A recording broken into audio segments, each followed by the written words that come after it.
兄弟姊妹，大家平安。今仔日是2021年4月22号。今仔日的经文是诗篇23篇、创世纪30章25节到43节、使徒行传第3章17节到26节。今仔日要甲大家三角分享的主题是智慧，或者是无知。圣经中咧讲的智慧，毋是对人的角度来看。圣经中讲的智慧，是对上帝的角度来看。更较确定的是讲，迄个无知的人，真确实咱知，就是掠做家己有智慧的人。今仔日咱要对两位的经文来看，对雅各旧约的雅各，甲伊的阿舅列班的代志，以及伫礼拜日咱伫主日的信息中间已经有分享的，就是迄个彼得甲约翰安怎对即个伊甲约翰去互掠去陷害耶稣基督像十字架遮的人，伊对安尼来去思考，来去讲。这段的经文，咱已经伫礼拜日已经分享过，但是咱也要搁即摆用这来思考，是今仔日咱所要读的经文。如果用生理人的角度来看，列班是一个标准的生理人，搁较明白来讲，伊应该是一个奸商。根据今仔日的经文，咱看见伫创世纪30章的25节到43节的记载，列班安尼来对雅各讲，伊讲：你听我讲，我推算出来，上主是因为你的缘故才赐福互我，甲我讲你要偌济的工钱，我一定互你。但是伊卫生雅各却回答伊阿舅列班，伊讲我无爱工钱啦如果你同意我的建议，我会通继续看顾你的羊群。今仔日，互我到你的羊群的中间，所有乌的绵羊甲斑点的、条纹的，拢总拣出来，这就算是我的工钱啊。那安尼以后，你就知影我是毋是诚实。你来查看我所得的工钱，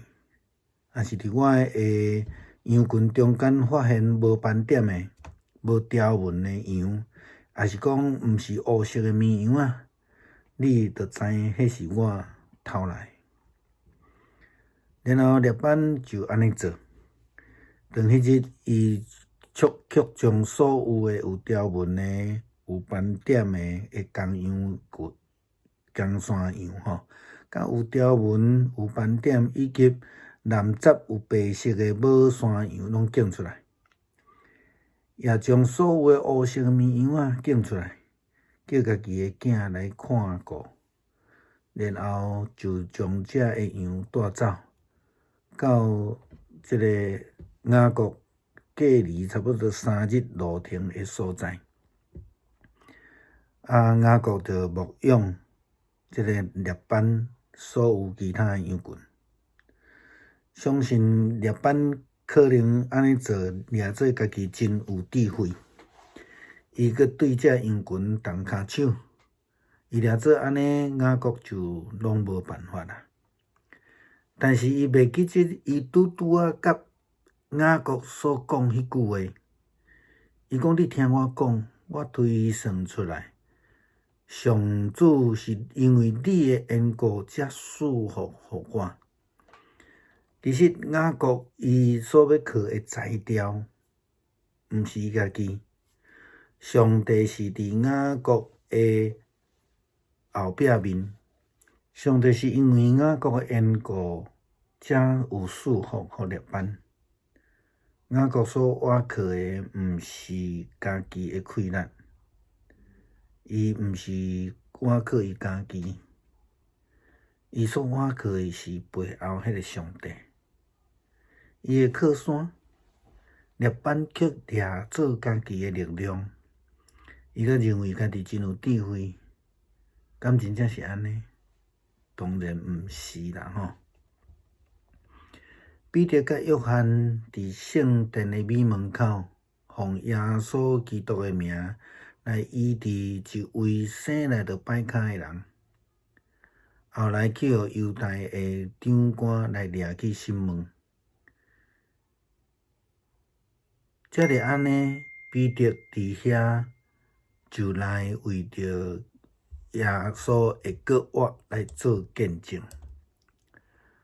彼得讲安尼，朋友啊，我知影恁甲恁的长官安尼对待耶稣是出于无知，因为当初时犹太的长官真欢喜，认做家己真厉害，因害上帝的囝，杀上帝的奴仆，就一定是有智慧聪明吗？彼得的讲法却是相反。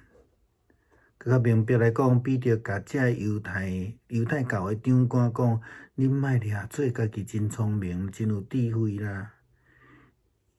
应该爱悔改，因为因是掠做家己有智慧，却是无知，因为因无愿意听上帝的旨意，无愿意顺服上帝，亲像列班共款。掠做家己有智慧、聪明，掠做家己的气力会当赢过雅各所换去的。实在是讲，伊已经袂记这雅各的背后是一个施恩赐福的上帝，是智慧的来源，毋是列班用人的有限通想象的，也毋是伊用人有限的能力通好来赢过。真正得爱靠家己的气力吗？无顺服上帝，无尊重上帝的奴仆，杀耶稣基督吗？安尼是有智慧吗？看起来应该毋是啦吼。安尼亲像雅各共款，捌用欺骗做手段，但是如今伊降服伫上帝，顺服上帝的带领。安尼人真正有智慧，就亲像诗篇23篇所讲，这的羊群军队牧者共款，因真有智慧，因为因对牧者的脚步无离开。弟兄姊妹平安，今天是2021年的4月22号。今天的经文是诗篇23篇，创世纪第30章25到43节，使徒行传第3章第17到26节。今天要跟大家分享的主题是智慧或是无知。圣经中在讲的智慧，并不是从人的角度去看，圣经中的智慧是从上帝的角度来看。但是我们可以确定的一件事情是，那无知的人就是自以为非常有智慧的人。我们今天要从2处的经文来看，一处是从雅各和他的舅舅拉班的记载，以及彼得如何面对那一些把他和约翰抓去，这些人陷害耶稣基督上十字架的人。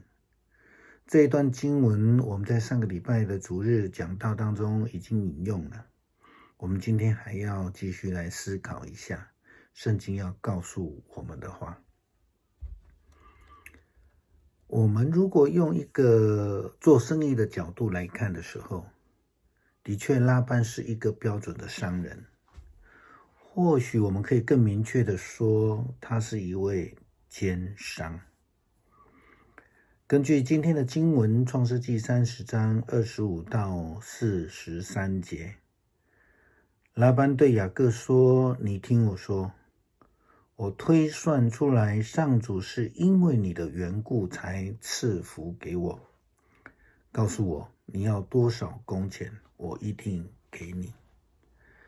但是雅各却这样子回答他的舅舅拉班，他说：我不要工钱，如果你同意我的建议，我可以继续看顾你的羊群。今天让我到你的羊群中，把所有的黑色的绵羊和有斑点的条纹的山羊都捡出来，这些就算是我的工钱好了。这样以后你就会知道我是不是诚实。你来查看我所得的工钱时，要是在我的羊群中发现了没有斑点、没有条纹的山羊，或是非黑色的绵羊，你就知道那是我偷来的。然后拉班接着就这样做。当天呢，他却把所有的有条纹的、有斑点的公山羊和有条纹的、有斑点的，以及杂有白色的母山羊都捡出来，也把所有的黑色的绵羊捡出来，叫自己的儿子看管着，然后带这些羊群离开跟雅各相隔3天的路程的地方。雅各牧养拉班其余的羊群。相信在这个时候，拉班应该认为自己非常有智慧，他还对羊群动了手脚。他以为这样子雅各就没有他的办法了，但是他忘记了自己所说的那句话：你听我说吧，我推算出来，上主是因为你的缘故才赐福给我。上帝是因为雅各的缘故才赐福给拉班。雅各所依靠的不是能力，也不是他自己，雅各所依靠的是他背后的上帝，他的靠山。而拉班却是以为自己很有力量，他还认为自己是很有智慧。真的是这样子吗？当然不是。我们从使徒行传第3章的经文看到，彼得和约翰在圣殿的美门口，他们奉耶稣基督的名医治了那一位生来就瘸腿的人，后来被犹太的长官们抓去审问。彼得借着这样的机会，就为这个耶稣基督的复活做了美好的见证。彼得说：那么朋友们，我晓得你们和你们的长官那样对待耶稣是出于无知，但是当时候犹太的长官们，我想一定很高兴，他们以为自己非常厉害啊，他们害了上帝的儿子啊，杀了上帝的仆人啊，就一定是有智慧聪明吗？彼得的说法却是相反。彼得明白的告诉犹太的长官们，不要自以为聪明啊，其实是无知的，应该要悔改呀。因为他们自以为聪明，其实是非常非常的无知，因为不愿意听上帝的旨意，他们不愿意顺服上帝。就如同拉班一样，他自己以为自己非常有聪明，自己非常有智慧，他以为用自己的能力就可以胜过雅各。或许是啦，雅各如果以人的角度来看的话，可是他忘记了雅各的背后有一位施恩赐福的上帝，是智慧来源的上帝，不是拉班以人的有限可以想象的，不是他以人有限的能力可以胜过的。真的人要靠自己的蛮力吗？不顺服上帝，不尊重上帝的仆人，杀害耶稣基督吗？这样子是有智慧的人吗？看起来不是哦。我们应该如同雅各一样，他虽然曾经以欺骗为手段，如今却降服在上帝的面前，他顺服上帝的带领。这样的人是真有智慧的，如同诗篇23篇的经文所记载的，我们看到这些羊群呢，非常有智慧，因为他们跟随牧羊人的脚步，从来没有离开。